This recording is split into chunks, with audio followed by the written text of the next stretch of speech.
Holy cow. I'm coming out now. Now they can see my big fat face. I'm going to screen share here just a second. You know what? Tonight I've got a special treat. I've got Justin Spurrier. Did I pronunciate your name correctly, or are you going to punch me in the face? No, yeah, Spurrier. Spurrier. I think you said it right. Yeah. Well, hey, welcome to Interview with a Ghost Hunter, my friend, and I appreciate you you coming on. And after tonight, we got freaking our ass shellacked in our showdown basketball. It's kind of a scrimmage tonight, but I tell you, sometimes it's tough to get through that. But we'll roll right through here. Justin, I've been following your stuff for quite some time. Your partner in crime. I got to meet at the Kansas City Paracon here a couple years back. And man, you got a lot of great things going on. Tell everybody a little bit about kind of your experiences. How did you become involved in this Garnett House, and how did the paranormal smack you in the face? Okay, well, I guess I was smacked in the face at a very young age. I remember being about 5 years old and having my first experience, and then won't go into that whole story because it's quite a long story. But then basically the way it went was that at age 5, I had my first experience that I can recall. I'm sure there was something before then, according to the family there was, and this is the family that doesn't exactly like what I do, mind you, but they did admit to, yeah, you did some weird crap before then too. So I'm pretty sure I was seeing stuff way before that. Then I remember when the Nintendo Entertainment System came out, I was black and white TV and I was cranking that dial and this voice came through and says, "Justin, can you hear me?" And I froze, didn't know what to think of that. And then it was at about age 14 whenever I had my closet door kept getting opened up sometime in the middle of the night. And it was one of them bifold accordion style doors. And I remember thinking, I'm done. There's something going on and they must want my attention because it's been going on for years. And that's when I saved up, bought a camcorder and set it there and captured it opening up one night. And then from that moment, I was hooked. Like I had something. So that's kind of how I got into it. And then as far as the Garnett House, when I met Rob, the co-owner, probably 5-6 years ago, we were introduced to each other at a different conference. And one time we just said, you know what, I'm kind of tired of driving across the country or driving here and paying this to go into a place. And we kind of wanted our own little home base is more than anything. And we wanted something that we could save because here in Kansas, it's not like out east where you'll find old buildings just sitting. They'll just take the wrecking ball to them pretty much right away. Right away. And we didn't want that. So we had initially decided on another location, and him and I were on the phone. We had already investigated this place and we knew it was active. It was big. It needed a lot of work, as does the other locations that we have. And we were just about to finalize the deal when I heard this voice that said, you know what, hey, check again. So I did. And he said, we've looked and looked and looked, and there's nothing else. And then all of a sudden, here's this Garnett House.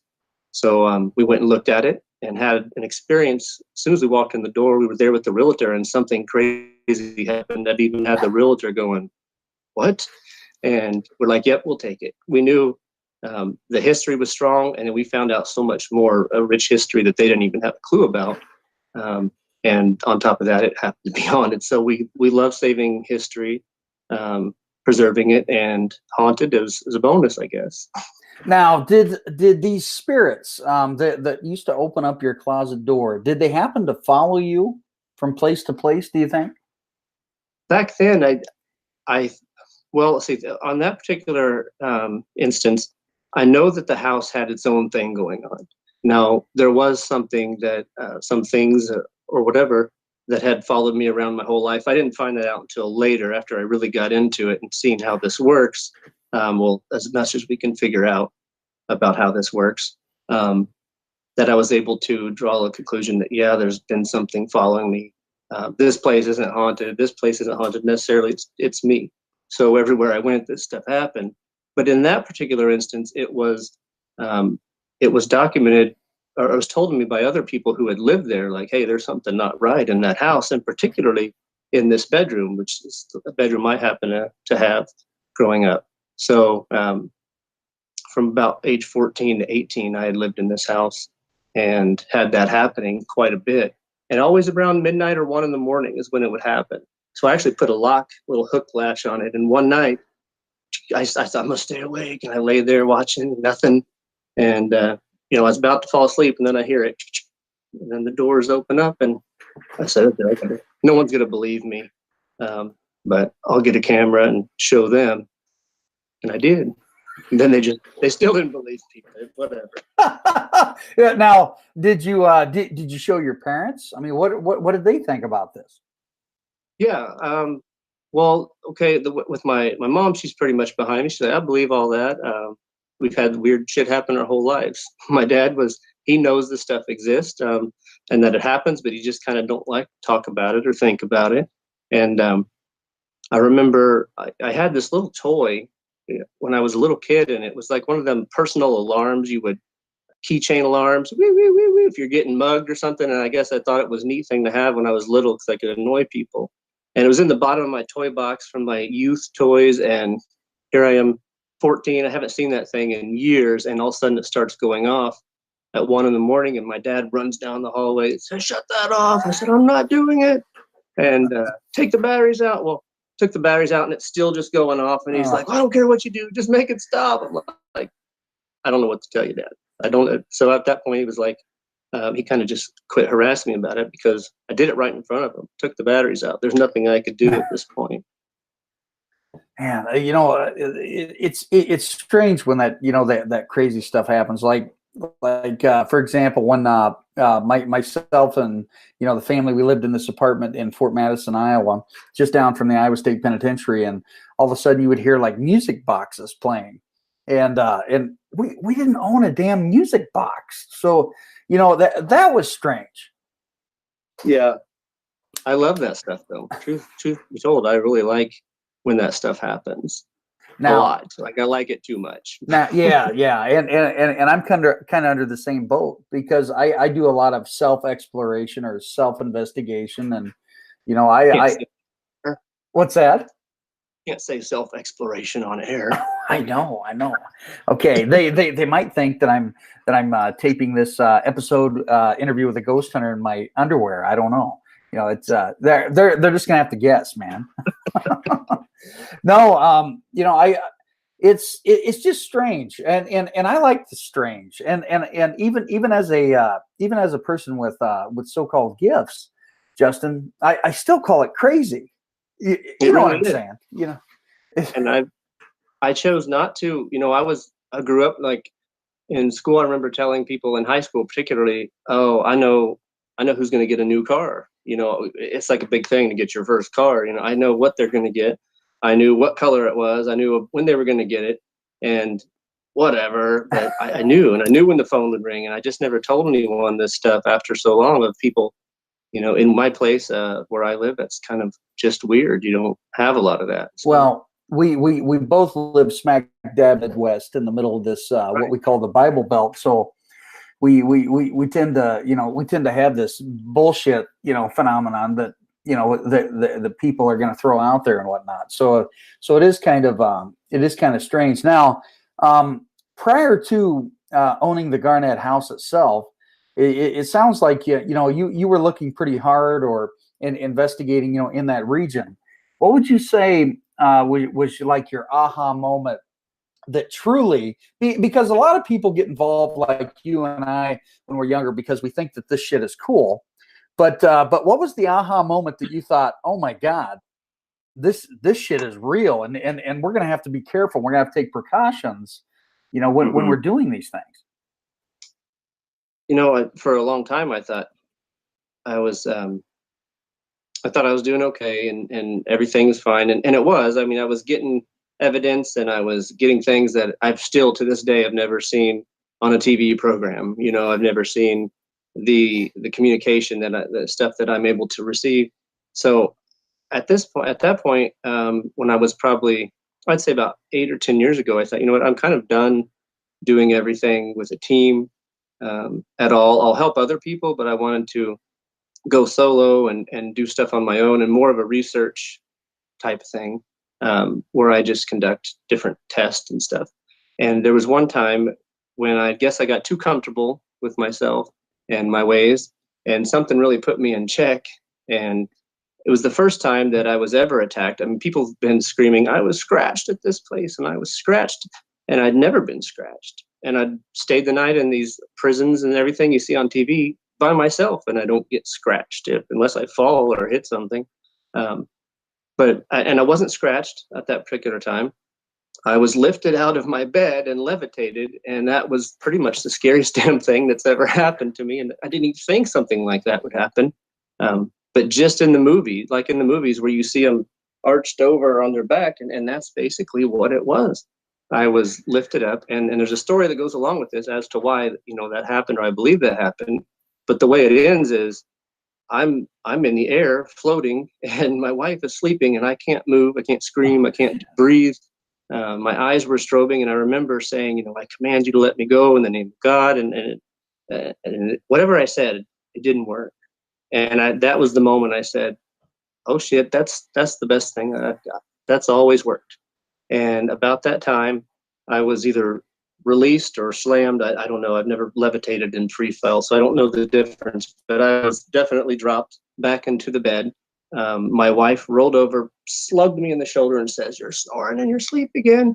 And I was floating and choking, whatever. And so I didn't sleep for days after that. And that was a moment that was, I think I might have went off track, but that was an aha moment where I was like, okay, I need to change the way that I do this, because this shit's more than I had initially thought. I kind of just got too comfortable. Like, yeah, I'm protected. I've been told numerous times, nothing can touch you. You know, you're fine. I just got too relaxed, I guess. And who's the woman in the veil? You know what I mean? She's got like a veil and long stringy hair, but also really long, nasty fingernails. You're seeing that? Mm-hmm. Could that? No, she might be a newcomer. But you know, it also could be, you know, it could have something associated with, you know what I mean, either the Garnett House or, you know, something from the past. You know, anytime that I see those sorts of things. There's been some, you know, there's a lot of new ones that come and go, and even just passerbys and transient spirits that come in and cause a ruckus and leave, or what's this guy about? But I haven't heard about her, and I don't know that I'd want to see her. It's really quite it's quite vivid.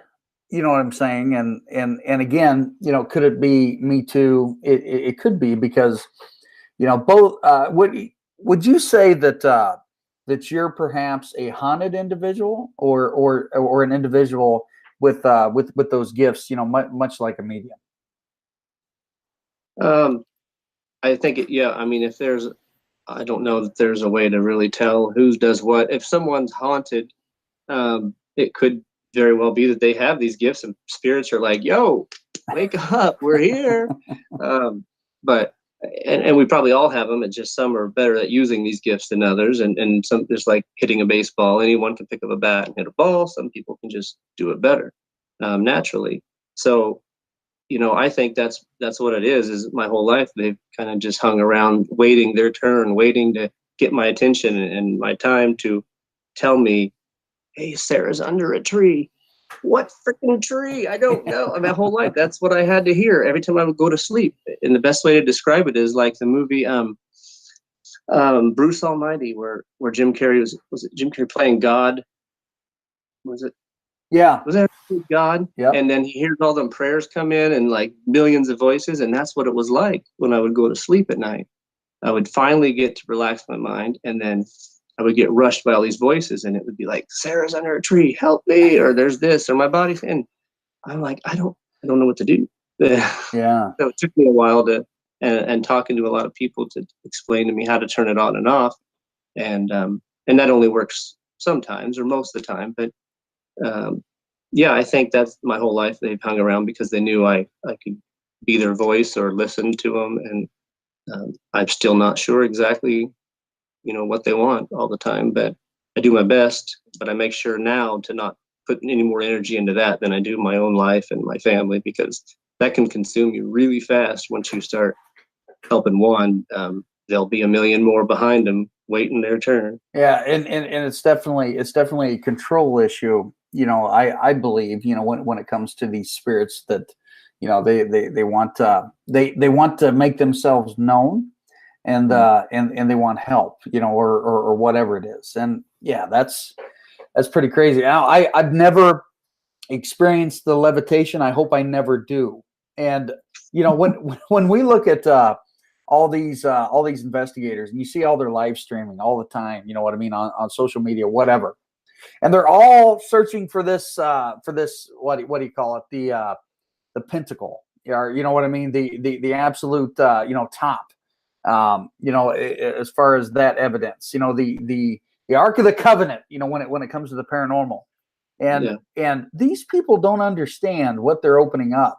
And there's a lot of times, some of my experiences, I wouldn't wish them on anybody. No, I would have to agree. That's not something I would ever want to go through again.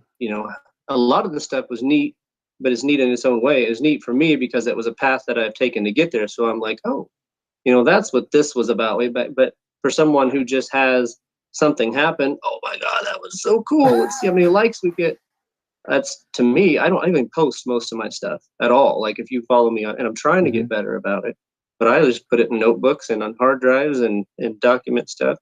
And so maybe one day someone will find my stuff and be like, well, this guy was cool. But yeah, they didn't put anything on the internet. So yeah, for sure. But a good friend of mine, Dan Williams, up around Chicago, is actually going to be in your building, I think, this coming up Saturday. Oh, okay. So he's got it rented. Yeah, that's for the Garnett place, not the Garnett place. Now, how many other locations are you associated with right now? We have two locations, Rob and I do, that we offer for people to rent out, and all the money we get goes right back into the preservation. It'll never be enough to do everything that needs done, no matter how long we ran it and how much we charged. It would never reach that, but it's just the little thing that we can do to try and preserve these places. And at the same time, it's just amazing to have a place 20 or 40 minutes away that you can go. You don't have to pay someone to sit in it and do your own research and try your own things. And obviously we need other people to pay us because we got to do something. But it's all goes back into the building, and to make sure it's structurally safe and curb appeal for the city. The code and everything has to be kept up. So all the money goes into that, but it opens up a new place for people. And I think that's important, because without these options in our area, which there's not a whole lot here in the Midwest, in Kansas and Ohio, Nebraska, there's few, but you go out east, and that's where everyone goes. They go way out east to these places, and it becomes this big thing. I'm like, well, there's places close to home now, and people seem to like that. So we're getting a lot of locals, or a state or two away, and that's really nice for us, because we're even getting volunteers, people that want to come volunteer, stuff like that. So that's, that is absolutely phenomenal. Now, I do have to ask you this question. You probably thought, or you probably knew that I would do this. Again, I do follow your stuff, and a couple weeks back, you happened to be able to be a part of this investigation of Zach's haunted museum, right? Yeah. What was that like? Honestly, it was a great experience.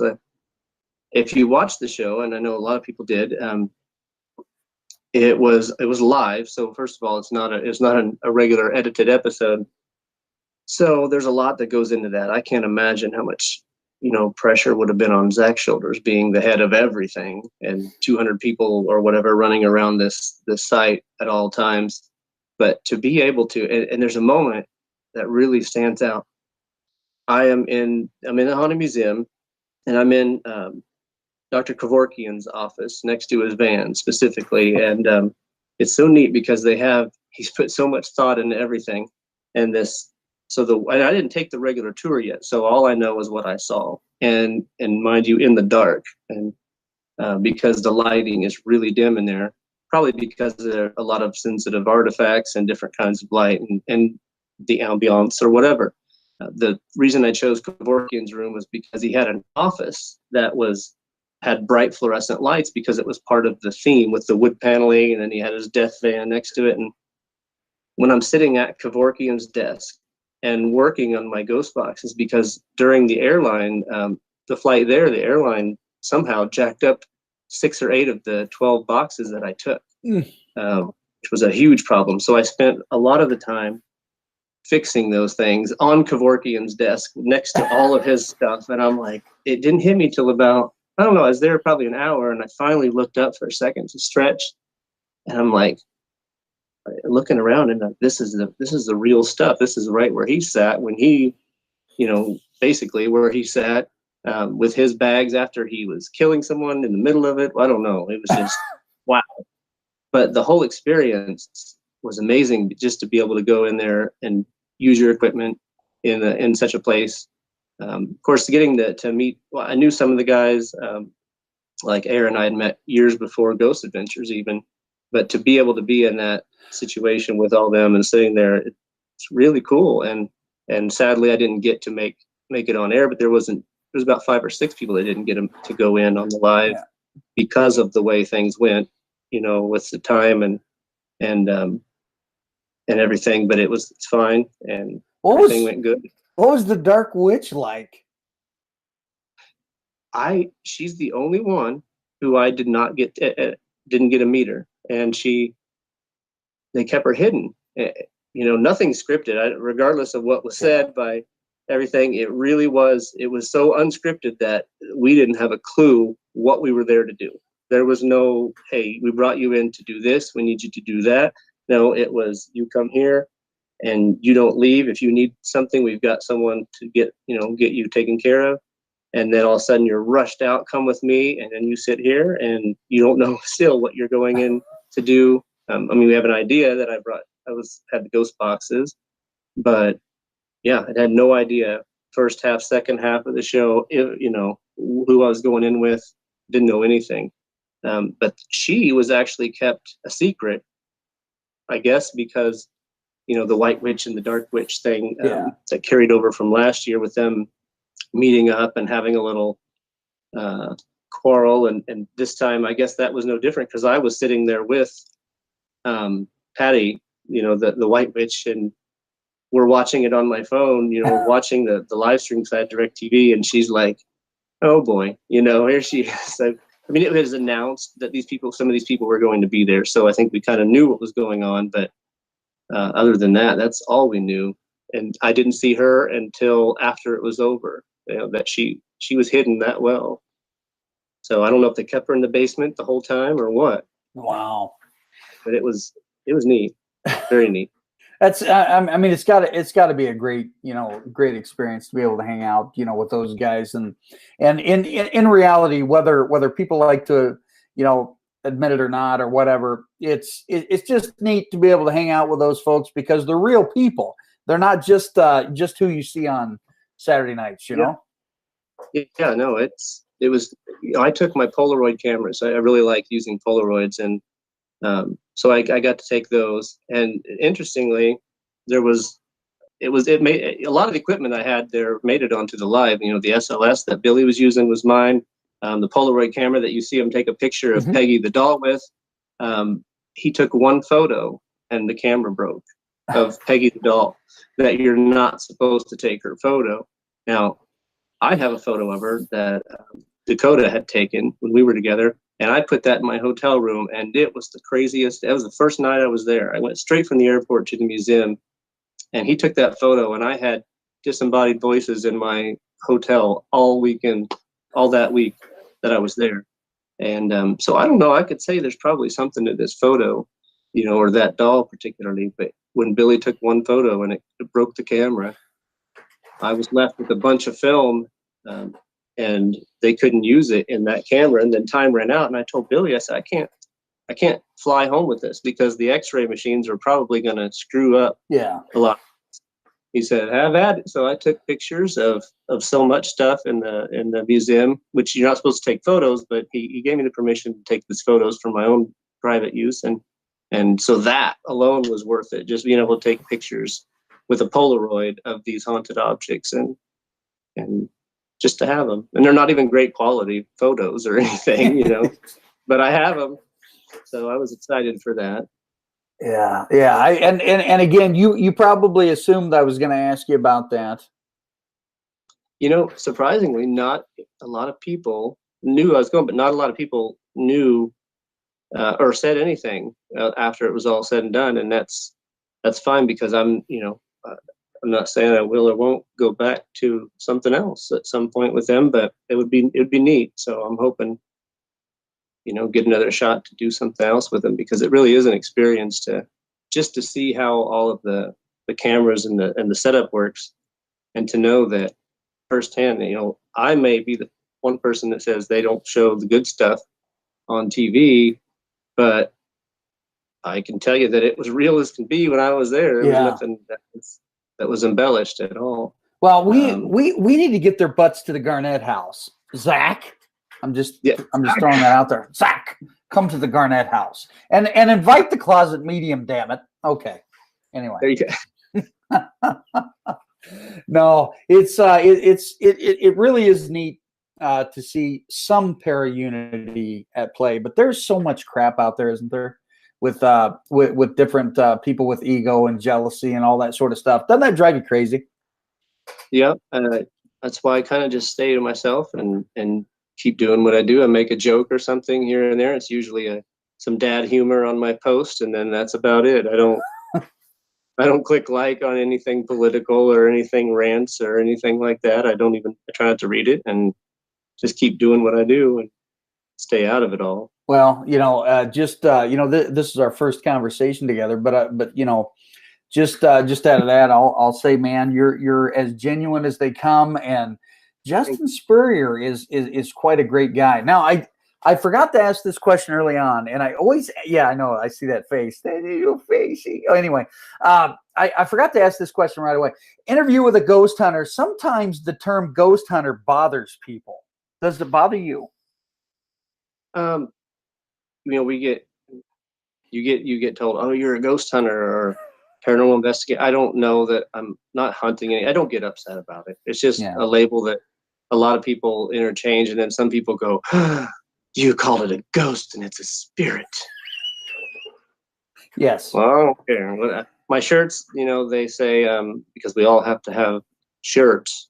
I make like one shirt for me and a few different styles of it, and I never really sell them or anything. I just make them to have for different occasions, mainly to go to Walmart in or something. And they'll say paranormal research, because that's kind of the term that I like to use. But everyone says, oh, you're that ghost hunter, or you're the investigator. And to me, it's just a term that we shouldn't be getting upset about, because it already is what it is because of TV and what they've said we're doing is investigating or we're hunting. Yeah. I'm not hunting, and I know there's something there, so I'm not really investigating. I'm just trying to figure out what's going on, and kind of like, the whole spirit and ghost thing. I don't know that anyone can prove what's one and what's the other. We can have our own feelings, and spirits can tell us on the ghost box or in our mind, but spirits also lie. Quite a bit, so, yeah.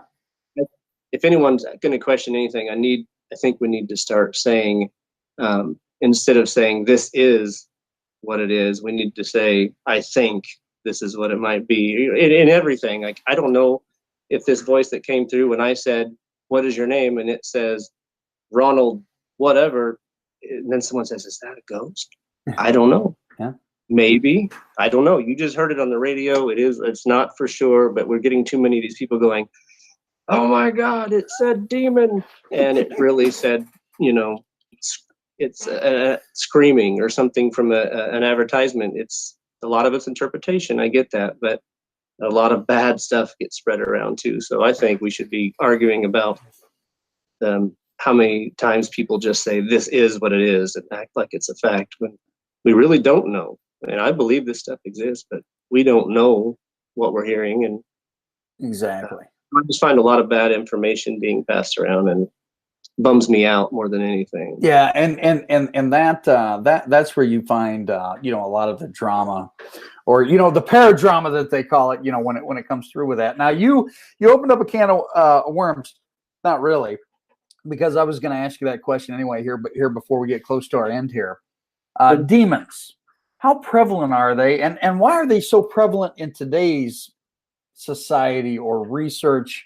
Anytime that we're all these groups are they're trying to find the holy grail of evidence, but it always comes to that demonic. Is it because that people are so desensitized to darkness or whatever that's what they want? I don't know, and I'm sure there's people that can touch up on this a little better than I could, but in my opinion, it's like, I don't know when it got out of hand specifically, but I remember going into places and that word never entered my mind before or while or after I left, while I was there or out. It didn't even come. And these are in prisons where you're getting pissed off spirits doing stuff, and never once did I think, oh my God, I better leave. It's a demon. And don't say the word demon, and then it started being the locals where I need you to join us on this case. There's a demon in this house. My God, where are they coming from? Because for 15 years, I never encountered one at all. Maybe my whole life, maybe two, Yeah. 2 or 3. Yeah. And that was when I was, and I can't say that's what it was because I don't know, but I know I was picked up out of bed, and that pretty much has never happened before. And it says, like, that might be a demon. But it could have just been a bunch of spirits that were trapped in this object that I had unleashed in this fury of hell in my bedroom. But yeah, I don't know when that really took off. But being honest here, it wasn't until we got the Garnett place, and I hate saying this because that place is so active, and people, you're just saying it because you are part owner of it and you want people to come. No. It was probably one of the scariest places I'd ever been at times. There's times I feel comfortable there, but and then when we started getting these other people that were seeing the same thing that I had experienced there, and they start drawing these and painting these representations of what they had seen, and they all start matching, and I get these emails about this dream this person had, and they all look the same, and it's not a spirit. I mean, it's a beast-like thing, and then that's really intriguing to me that, the place we bought had a demon in it, but at least at that moment, it's been quiet as far as that entity goes for quite a while. But that was the first time I'd ever been scratched. Also was at that place, and so that was a real. It's really freaky to spend so much time in a place and then know that you have to keep going back there alone a lot of the times, and so you just have to get over it. And so that's when I started confronting it, and it started getting irritated, and then it left. It seems like it left again. I don't know, but it's not bothered me for a long time since. But there was times hissing and snapping and footsteps that sounded like hooves parading around you in the middle of the daytime. Something didn't want me there, and so I'm not leaving.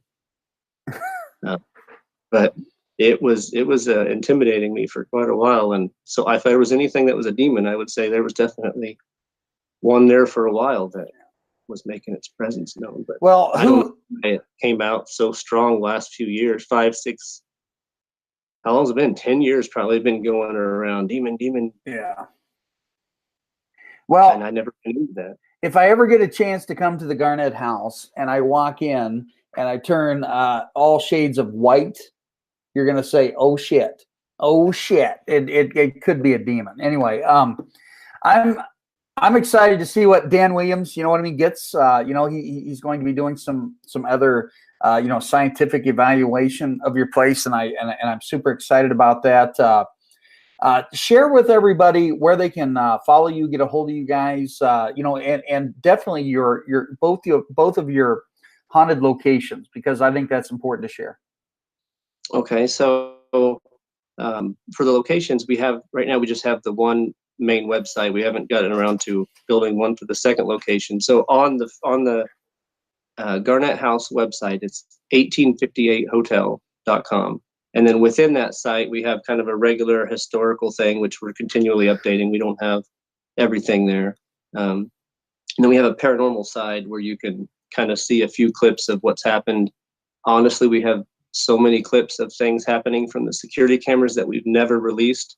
And that's partly my fault. Rob might be like, you should have released them. But I was like, when we have a ball that gets thrown out of the closet 50 times, that stuff, I've waited my whole life and never seen anything like that. And here we're going to say, here's our house, and a ball flies out of the closet 50 times. It looks really bad. So I don't post that stuff, but I have them and I can show them. I love showing people on my phone, look at this. But so you won't find a whole lot on the website, but once we meet up, then I'll gladly share them, and I'm putting them out there slowly.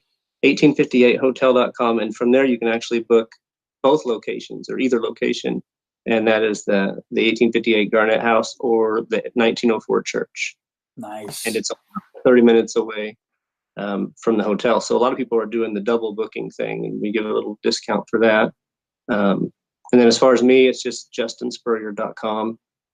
I wiped a clean slate, so I'm starting over on that website for people, and you can kind of just find me from there. You can go anywhere, any direction, and media wise. Absolutely. One of these days, I'll have to get you and Rob both on at the same time so we can really discuss these locations in detail. That would be a lot of fun. We don't get along very well. Uh-oh. No, we're polar opposites in a lot of ways, so it's great because we kind of balance each other out. I'm like a spontaneous one, and Rob is so serious. And Rob, if you're watching this, you're a very serious guy. No, it works. It really does, because I'm like, we should do this, and he's like, no, maybe we shouldn't do that. Okay, Dad. And then he'll think of something, and I'm like, no, this one sounds better, and then he'll go with. So we kind of go back and forth, and it just works out. And I'm glad to have him on board because he does know a lot about history and such. So it's cool. really good. It's really good at speaking about the historical things and events that have happened. And I'm the guy that likes to talk about the experiences and stuff that I've had there and other people have had. Very cool, man. If everybody within Interview with a Ghost Hunter, be sure you follow Justin, follow Rob Garcia, check out the Garnett House and this church. This church I'm really intrigued about as well. But hey, man, I appreciate you coming on, and I will let you know for sure when I'm going to post this live, so you can be in the chat room. Yeah, I want to share it out. So all right, man. Thank you for having me, Chuck. I appreciate it. I appreciate it. Stay tuned next week, folks.